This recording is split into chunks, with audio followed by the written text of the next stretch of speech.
for looking out for Missouri students.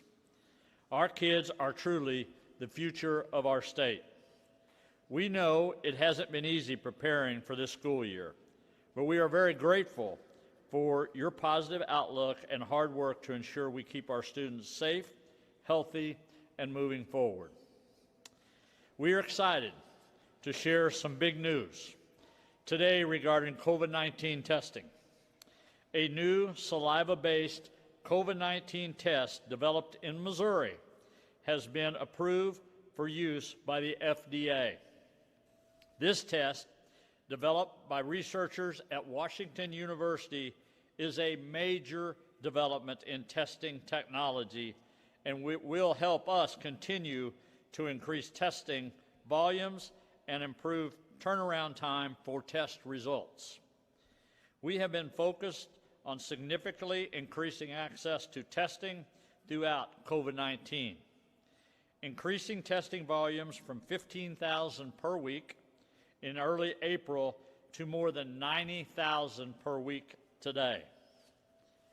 Today's development will help continue that progress.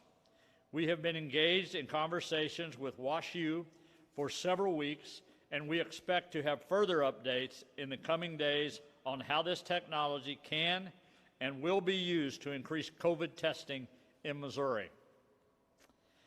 We continue to see increases of COVID-19, especially among 20-year-olds, as many return to college. However, the vast majority of these cases are not being hospitalized. Overall, our healthcare system will remain well below capacity, and our fatality rate has declined significantly. During April and May, more than 7% of all observed cases in Missouri each month were sadly fatal. In June, that number quickly dropped to less than 2%. It is now less than 0.5% for August. This is a good sign, and we must continue to stay focused on the health and safety of our friends, our families, and our neighbors. We are approaching the 6-month mark since COVID-19 hit Missouri. My administration had been monitoring this virus since January. And when the first positive case was identified on March the 7th, we were fully engaged and immediately on the ground in St. Louis. Since that time, we have worked nonstop to combat this virus and keep Missourians as safe as possible. We pulled together our entire cabinet, every state agency, to coordinate our response. We convened weekly calls for 4 straight months with community leaders and medical experts. We were one of the leading states in the country to develop a dashboard with Missouri data. We mobilized the Missouri National Guard to assist with our response efforts. We constructed an alternative care site in 11 days to assist hospitals in the St. Louis region. We delivered remdesivir to hospitals across the state in the middle of the night to help COVID-19 patients and save lives. We waived nearly 600 statutes and regulations to provide more flexibility and safety for Missourians. We partnered with Google to launch the PPE marketplace and have continued to expand our own state supply. We went from testing only 2,000 people each week to testing nearly 100,000 a week. We announced our Show Me Strong recovery plan on April the 16th and officially launched that plan on May the 4th. These are just a few examples of the tremendous amount of work that has been done over the last 6 months. It is truly remarkable to think about how far we have come. Missourians have all worked extremely hard to help get where we are now and we must keep up our efforts. And as far as the economic recovery, we received more good news. Last week on Missouri's unemployment rate. Missouri's unemployment rate dropped again from 7.8 in June to 6.9% in July, with employment increasing by over 52,000 jobs. This is more than 3 full percentage points lower than the national rate of 10.2 and puts Missouri in the top 10 states in the United States with the lowest unemployment rate. Already, we have recovered nearly half of the jobs lost to COVID-19. Missouri's economy is recovering. We are on the right track, and we will continue to do everything we can to build our economy and help Missouri families, our businesses, and communities recover from this crisis. We are also happy to announce that the Missouri Department of Labor will begin releasing lost wages assistance payments this week. Missouri was one of the very first states to apply and receive over $200 million in the latest round of federal funding. Families across the state are in great need during this time, and we're doing all we can to deliver the extra federal assistance provided by President Trump's executive order to Missourians as soon as possible. This week, we are traveling to several healthcare facilities across the state to meet with the leadership and discuss the expansion of telehealth services during COVID-19. Yesterday, we visited the Jordan Valley Community Health Center in Springfield and the FCC Behavioral Health Center in Poplar Bluff.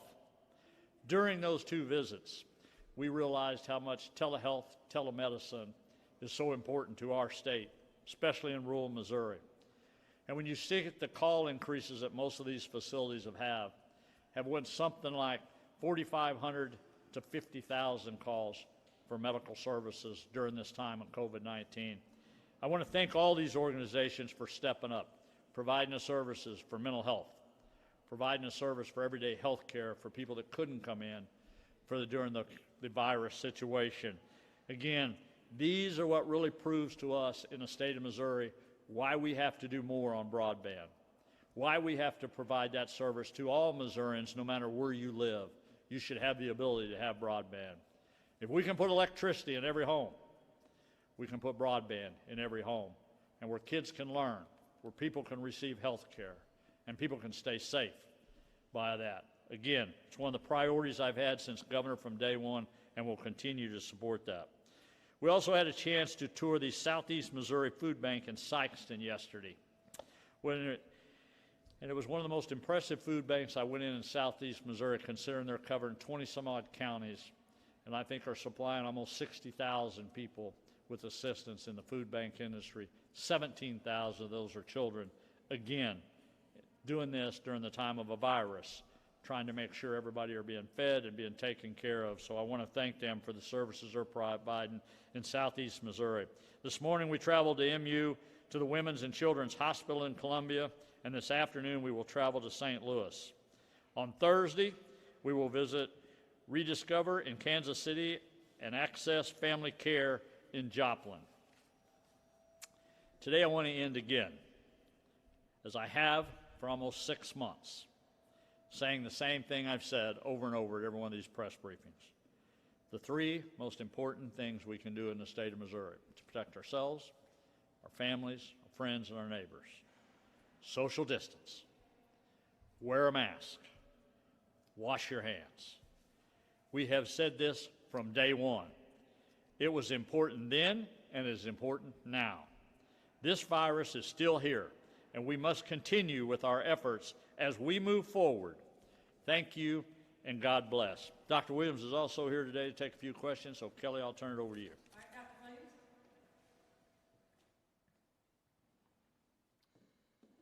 Thank you, Governor. I just want to start out with a few announcements. One, I would argue that it is in the character of Missourians, in the DNA, to help other people at times of need.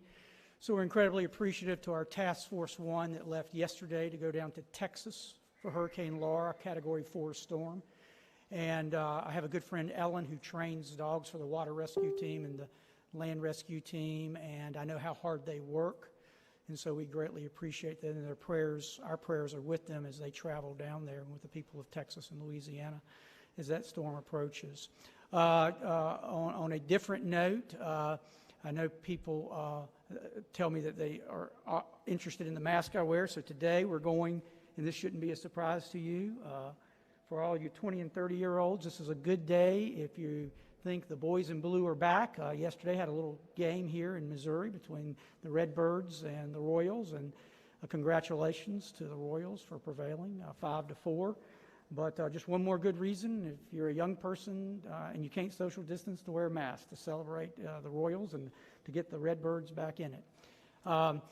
As the governor said, one word I really want to key on that he said is coordinate. I told the House on March 2nd that I thought that come what may, and our first patient, as the governor just said, was on March 7th, that through communicating, coordinating, and collaborating, that come what may, we would meet the challenges that this novel virus presented. And that has, in fact, been the case. I start the week on Monday, heading an echo with the University of Missouri. On Wednesday morning, I'm with the intensivist from Kansas City and Lee Norman, my good friend in Kansas. Then Saturday every morning for the last 5 months at 10 o'clock, I'm with the governor with the ID doctors. So Kit Bond told me one time the key is to listen. So we listen very carefully as we coordinate the state's effort. A diverse state, but we coordinate it. And where that's gotten us right now is, as we speak today, we are 17th to the best in the United States for cases per 100,000. We are better than 33 states starting back in January. And that's a testament to the Missourians and the leadership of those Missourians and throughout the state who've done what we've asked them to do.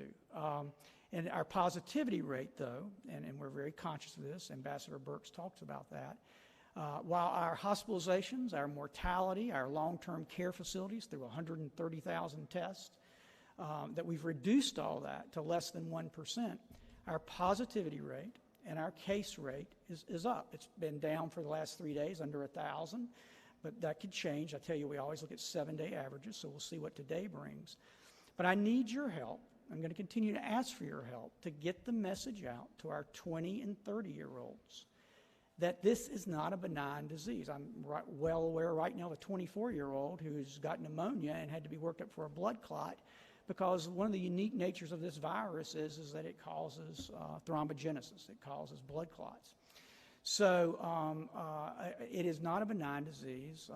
It may be low risk for some people, but even young people can have adverse outcomes, much less the people that they could infect who are in more high-risk populations. So I'm going to continue to ask you, and we're going to continue to be very, very purposeful about, just as we looked at long-term care facilities and reduced our mortality and morbidity, we're going to look very closely at our 20 and 30-year-olds and trying to reduce that as we open up the universities and others. So with that, Kelly, I'm glad to answer any questions. Okay. Any questions for Dr. Kelly? You mentioned how closely you're monitoring the situation. I mean, obviously Missouri has a lot of big schools, Mizzou, UMKC, Northwest, Mo State, things like that. How close are you monitoring that situation as those schools are reopening? I work with Zora very closely, and when we talk about schools, we're talking about, I work very, very closely with Margie on our K through 12. We talk almost daily, and working with Zora, I was with her on a conference call with all the university presidents on, I guess it was Monday, might have been Tuesday. And so we are watching that very, very closely. As you know, that is a national problem, that if you look around the country, I'm pretty familiar with this, that universities are being set back by rapid onset of new cases. I can't thank my friends, Lee Norman in Kansas. I spent all last week working with them, looking at their situation and our situation. We have 500,000 staff and students, I believe Zora told me, in our university system here in the Missouri system. So we are watching it very carefully. Now, you take Boone County. They had 2 of the highest case rates they've had last week ever, and half of those were within the ages of 18 and 22, I think it was. So that's what we're seeing, and that's what we're very dedicated at this part of this novel emerging virus, we know that in that age group, it is infectious, that it spreads quickly. Hi, Dr. Williams. Hey, Philip. It was reported nationally this morning that the CDC is changing its testing guidelines, specifically to not test people who are not symptomatic. Yeah. What's your understanding of that, and will it change Missouri's testing strategies? Yeah, Philip, thank you so much for the question. I've been on the phone all morning trying to learn more about that with my colleagues at ASTO. We have a conference call on Friday with the Council of State and Territorial Epidemiologists, all the state health directors, and I've got a call in to HHS. It's unclear to me why they've made that recommendation. I intuitively, that's not the path that I would set out on. That we're promoting, the governor has worked so hard that we can do 100,000 tests a week, that at this point in time, unless I'm presented clear evidence differently, we think that Missourians who want to be tested, who need to be tested, that we would really encourage them to get tested and use the discernment and the judgment of their clinician. But at this point in time, barring something I learned that I don't know yet, that will not be the direction that I'd recommend Missouri go. Hey, Dr. Williams. With the hundreds of thousands of students, not hundreds of thousands, just hundreds of students who've tested positive at campuses across the state, does the state's boxed-in strategy apply to college campuses? And also, what specific metrics are you looking at to assess those conditions getting out of hand? That's another great question. Ambassador Birx addressed that, and she said to us specifically, y'all have done so well on your boxed-in strategy, but I've got news for you. For college campuses in this age group, you're going to have to pivot, because they're mostly contracting this in social situations. You know, boxed in is really for congregated facilities. And so one thing, Jack asked me last week, what did I take away from the meeting with her, and I've reflected on that. I thought it was a good question. But that's one thing that she said. You're going to have to adapt and do differently as opposed to boxed in, because they're super spreaders and they're getting it in social situations that don't lend them. You can't go into a bar 2 days later and box it in. It's already moved on. And so I very much appreciated her insight into that. Emily, final question for Dr. Williams. Is there any backlog in the state at all, or is the state completely caught up? Where does the state stand in testing? As of this morning at 9 o'clock, we were a little bit behind. We've been completely caught up, but for this morning, and I can't remember the exact reasons, we're just slightly behind, but we'll catch up by Friday. Is there a number? I'll get it to you. I just didn't hit, but it's low. I mean, remember, I know you've been very diligent about checking up on that. At one point, I think we were at 10,000, and this number is a lot lower than that, but I'll be happy to get that to you. Thank you, Kelly. Thank you. Governor Parson?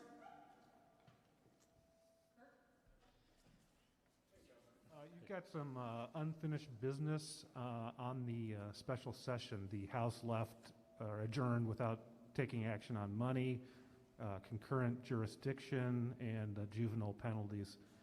What are you urging them to do?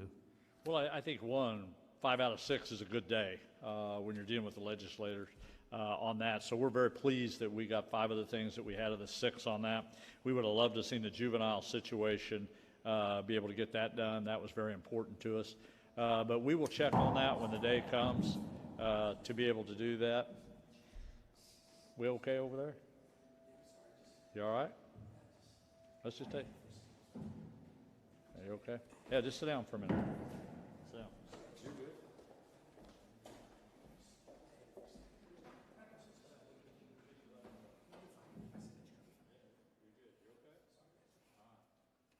Hang in there. Yeah. These press briefings are tough. I'm just telling you, they ask us some questions. You take care. All right. You ready to go? Just, yeah. All right. Kurt, I think I was on your question there where you just asked me about special session on the things, and basically, we're very pleased when we got 5 out of the 6 done. Jurisdiction is something I think was very important. That come later on in the session. I still think anything we can do to address violent crime in this state.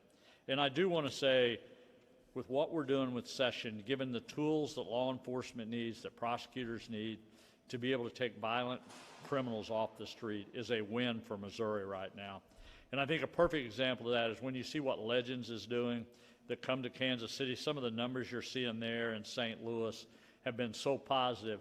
But I think the most important thing out of the Legends is what really happens when the federal government, the state government, and the local counties and the local cities work together to really fight violent crime. And it is making a difference. So just more tools for them to be able to use to take crime down in the state of Missouri. Representative Cody Smith had said on the floor this week during debate that you'll be calling the legislature back in to fund the witness protection program. Is that what your plan is to call special session on that? And then also COVID liabilities for schools, businesses, and that sort of thing? We'll deal special sessions as we move forward, but one, I mean, the legislature's going to have a plan. If we're going to come back for legislation, we got to have a plan in place to have a special legislation to get it done. So I think liability is still a big issue out there, but right now we're going to have to see if there's a path forward on that. As far as the funding goes, we're going to look and see whatever funding we can get to, that we have the capability to get that out, simply to make sure that that witness protection program is working as soon as possible. But again, the legislature will have a part to play in that because we're going to be needing to budget money next year if we don't have it this year. Hi, Governor. I'm assuming the saliva test is more of a rapid-based test, and if so, how long until there's enough of it available that it can make a difference for like an average school or a college? Yeah, I'm hoping there'll be an update by the day's over, but I'm not for sure. I don't have all control over that, but I think very quickly. Look, WashU's been working on this for a long time. We knew it was in the approval status. We was hoping, as a matter of fact, 30 days ago that this would have been approved. There's some other things that go along with having the equipment to be able to utilize that. But look, this is a game changer. When you think of that being done here in Missouri, to be able to have rapid testing, one of the first that's going to go across the United States, this model will, and I'm confident it will. You've also got Pfizer here in the state of Missouri that's working on a vaccine. It says a great deal for our state and the technology, the healthcare system we have, that we're going to be leading the nation in those two things. Hi, Governor. Protesters have been coming to the Capitol throughout the special legislative session. They've shut down proceedings in both the Senate and the House.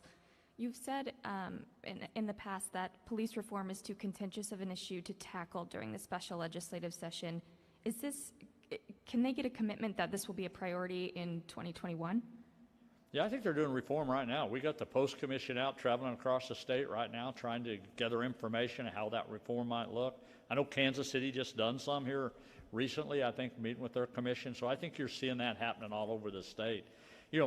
Look, when special session was designed for violent crime, for homicides, for murders, is what that was told, to try to go after that element of people up there. That's a totally different subject from what we're going. And the reality of it is homicide in our state's driving special session. So, all of that's going to come to be. There'll be a legislative session, and we'll see how we move forward on that. But I think right now, for me as the governor, that's why we sent the Post Commission out to start gathering information. We're not going to wait till the first of the year to start developing this and try to figure out how we do it better. Hi, I'm Zilla with ABC 17. So MU students are back now, and they have 168 positive cases for just that first week. Does the state have any plan to help the university kind of catch up with the virus? No, I think one of the things we've done, we've met with all the university presidents here in Missouri. All of them have. They have very good plans in place how they're going to deal with this. So this was no surprise that students were going to come in here and test positive. About every university I talk to has quarantine areas. They're going to provide the education those students need, or the option that they go back home or they don't come in there. But all of them have a very good plan in place. So I think when you look at the overall picture of the state of Missouri, those things were going to happen, and those administrators and the presidents and chancellors have been doing a really good job of handling this situation. Thank you, Governor. All right, thanks everyone.